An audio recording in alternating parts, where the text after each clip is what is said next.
You got stitched up. Stitched Anyway, up. we've baffled on for Sicario so long. This is Sicario. is and a it's film. directed by Delis Villeneuve. Is that See, how you say it? I was gonna say that as I thought it was Delis Villeneuve, but it's Yeah. Villeneuve. I just kept on going like Vivada. or something like that. Directed by him. Top notch. He directed Prisoners in 2013, and he is the man who's going to helm Blade Runner 2 in 2 years' time. Sure. Something like that, yeah, something like that with Ryan Gosling attached, obviously, you know, Fingers very excited. crossed. I hope it isn't converted. Roger Deakins. Roger The Dankins, Dankins. yeah. But I hope it isn't converted to 3D like they were going on about. We've had a bit of a story of Sicario, haven't we? Because we've got really irritated with the trailer. Like, You know by now that we see a lot of films. yeah, it's a great trailer, and what I say, the first, like, it's good paced. I like the music they've got into Very it. atmospheric. It shows off the Deakins cinematography very well. But when you see it so many times, like in Mexico, Sicario means hitman. You can only take that as enough times before you go, right, can we just see this film now? Like, overexposure to anything, it'll just make you sort of go American sour. Ultra. I mean, I didn't really like that anyway, the trailer. Yeah. But we just saw it so much. They've obviously tried to push it a lot. I like the haven't they? trailer. It became kind of an in-joke just every time. I like the Ryan, do you know what Sicario means? Yeah. It means assassin. Yeah, It's Agent 47. you're like, oh, you know, Hitman means Sicario means assassin. Like, no, it means Well, assassin and hitman are basically actually, the same. Apparently, it's like slang, so it's not actually. Anyway, I don't know the full story. Google it. Yeah. So Emily Blunt is the lead in this. Sorry, I've forgotten like the most important thing. I mean, the fact that it's got such an incredible cast. Yeah. I should have pointed that before. It's not just. Emily Blunt is very much the protagonist. Even then, yeah, she's the protagonist. No, yeah. she is. She is protagonist. Helmed by, obviously, great support by Benicio del Toro, who I'm very excited to see as the villain in Star Wars 8 in a few years' time. Josh Brolin, tons of other people like Victor Garber. Just a generally really good cast, and they all get a shine. But it's mainly, essentially, it's the story of Emily Blunt, and she is very much the focal point, while she's sort of getting in scrapes alongside having. Well, I mean, she's got to sort of be. She's directly in antagonisation with the bad. Well, The cartels. Is it fair to call them the bad guys? Josh Brolin, Del Toro. Kinda. Well, they're not the good guys. They're vaguely. they walk the line. It's a grey They walk the area. line. Yeah.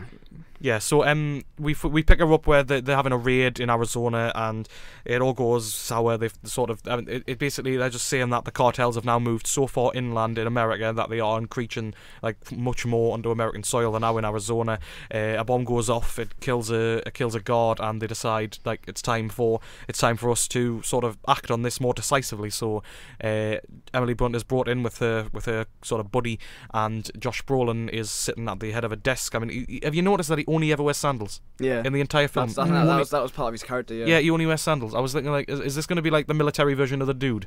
Like, He had that sort of cash. I was half expecting him to get out like the private aircraft in like a dressing gown or something like that. Yeah. I thought, Discretion can't stand, man. God, but that body armor really tied the room together. Oh god. Go for it. But yeah, Benicio del Toro is sort of the leader of this outsider. He goes where he's sent. He goes where he's sent. He's sort of this like outsider off the lam. He's sort of like he's above the police, sort of kind of, because he's like a special ops division where they have been tasked to take down the cartels and sort of stop their aggression by any means necessary, so they can sort of avoid the law a little bit, and they can take them down with brute force, like with killing force essentially.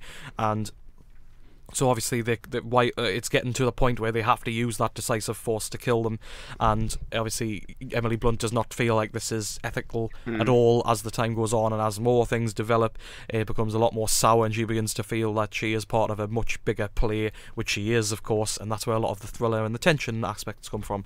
It must be said also that I like there's a little role for John Bernthal. I always used to say Bernthal. Bernthal, and he's got a great little bit in there as well, and that's sort of the main catalyst for sort of the last half an hour of the film, where I feel that this film is strongest, because it does. I don't think it's fair to say it takes a time to get going, but I think it does take the time to sort of get the story pieces into place, where it's like, okay, I know what you mean. when is the tension going to start really ramping up? You know, when's it going to really start getting involved enough for us? It does have to spend quite a lot of time enforcing why Kate would be as sort of disenfranchised as she is by the whole. Yeah. I mean, because she's been dropped in it essentially, and she's quite a positive thinking kind of person. She's not on their sort of frequency. Yeah, you've really got to cement just how different she is. You've got to sort of you've got to be an empath with that kind of stuff to really get into it. But I feel like it does take its time to get going a little bit, but you do sort of get into it a lot, and you really do sort of, by the last 45 minutes especially, you really do get into the fact that this is, it was really tense, and you really start to feel. I mean, the soundtrack. There's one key theme which is in the trailer, that sort of deep throbbing vibration. Yeah, it's hard to describe. Not really, well versed in sort of sound technical terms, but kind of like a heartbeat. Like a heartbeat, yeah. And it repeats itself a lot during the film. Like a lot of the tense beats. That is exactly where it's coming in. That one track, and it does help the film soar quite nicely. I like it. It's sort of that foreboding. It's a deep trombone or something like that. Yeah. So it really helps the story along. It's a strong soundtrack to go along with that. But I feel like Emily Blunt's character in this is probably the biggest thing that kept me going, because her and Benicio del Toro are sort of, they are sort of like mirrors in the fact that she's the one who's sort of getting disillusioned with the system, but while Benicio del Toro's character is the one who is in the system and he believes in it so much that he's willing to go to this length because he feels like it's gone on for this long. So I did like their sort of, I mean, they are the direct, they clash heads, even if they're not antagonist and protagonist. They do clash heads and they do get in each other's way. Benicio del Toro does a lot of things that aren't good at all. I mean, he's clearly on a warpath because his wife and son were murdered by the cartels, and he's using this job to go on a sort of personal warpath essentially. Yeah. So he's going in on a lot of them, and you really do get the sense that this is a man who is broken and will do whatever he can to stop these. He's a loose cannon. Yeah. I mean, the cartels all know him as the Medellin. So he's got a very own name within the cartels. They know he's bad business, and there's a lot of great scenes. There's a especially great scene where he goes to a mansion for a hit, and it's really, really, like, it's so tense, that scene. I really love that, and I feel like Emily Blunt does a great job sort of anchoring the film. She's got a really good sort of wit about her, and I think this might be one of the best things I've seen her in, actually, alongside maybe, I really like Your Edge of Tomorrow as well. That was a terrific film, but I feel like it does tie together well enough where you can think, okay, she's going to trouble now, she's in a lot of trouble, and you really do get behind her, like her moralistic quest to sort of end this all and sort of get behind her and really sort of punching above her weight and sort of trying to stop what's going on as well. And Josh Brolin plays the creepy sort of guy in there, like, who's sort of above them. He's sort of the taskmaster, I guess that's the best way to put it, and he's suitably creepy in that. And I think like that trio of sort of dynamic between them is really, really strong, and I think that ties together the story well enough. And obviously cinematography, it's Roger Deakins, it's what you expect. It's really good. I don't think I've seen a Denis Villeneuve film apart from this. Enemy. Oh, Enemy. Yeah, of course. I forgot about that last week as well. Yeah, I didn't see Prisoners, and obviously I'm excited. There's one before that. It's in his like native language. It's supposed to be really good. All right, well, I'll keep an eye. I do want to see Prisoners. I was going to buy it on Blu-ray. Is he Italian or? No, I think he's Spanish. I was thinking Argentinian with that name. Don't hold me to that, but he's that kind of. Yeah. But yeah, I mean, it's really well shot. He's done a really good job. I love some of the cinematography, especially the last 20 minutes. I mean, really that shot, like it's gonna be that shot now, isn't it? With the it's sort of becoming dusk. Yeah. And it's like casting shadows, and they just walk down, like they disappear in tandem, and it's wonderful. I love as it. well as that, the using the night vision. Oh yeah, the night vision was absolutely terrific. Really it's just. I mean, to be honest, I mean, as a thriller, I don't think it's a massive success, because I was sort of more invested in the characters. Like, I guess that is what makes it a thriller, essentially, because you do care what happens to them. But I was more interested in, like, right, where's this going to go? Because they also spend a decent bit of time with one of the members of the cartel. Yeah. So add that sort of human aspect within there. So you really do get sort of like the other side of the story, essentially, because it spends time with him and his son, and they do spend a lot of time with them and sort of developing their relationship, developing his involvement with the cartel. So when the story progresses, you really do get involved with that, and you feel like there's always another side of the story. And I think it is an entertaining film, but it does have flaws, because it does take time to get going, and I just felt like there was a little bit lacking to make it truly excellent. I was kind of the same opinion when I left it. I don't know. I feel like there was some story beats that could have been. I wanted to see a bit more of Del Toro's character. I don't know if that. Obviously, I guess that was kind of. Well, I think there was more of him in this than I thought there was going to be. Yeah, and there was certainly a lot less of Josh Brolin than I thought it was going to be. I think that's just testament to the performance, maybe, just because like you want more. Essentially, well, that's the thing, to do as little as he. Well, not as little as he did, but still be the one that you remember. But despite not being excellent, I still think it's very, very good, and I really enjoyed it. A lot of the reviews have said that it's after the highway scene. That's when it starts to kind of like draw out a lot. Yeah. So. No, it's I think it's really good. Let's not say it's not thrilling though, because it is. Oh yeah, it is. From the very outset, a film that's got that kind of the horror house at the start. it's a brutal way to start, and it kind of sets the mood quite nicely. Really, it's just strongly led, basically. I mean, I really like Emily Blunt. There you go. Well, that's the thing. I was thinking about Emily Blunt, and I was thinking I've kind of always associated her, like, until recently, with sort of like Keira Knightley kind of roles, like British. Yeah, but I think after Edge of Tomorrow, she'll probably be getting a lot more. And this one, she's really coming. She could be casting a Marvel or DC film. There's plenty of them coming up. Well, everyone's been saying like these, Edge of Tomorrow was kind of her first big. These are kind of her auditions for Captain bigger Marvel? roles. She's still young. I think she's only 30. Captain Marvel. Potentially, I'm sure she was in the running for one of the Marvel roles. It might be Captain Marvel. I don't know. I couldn't name any other. Squirrel Girl.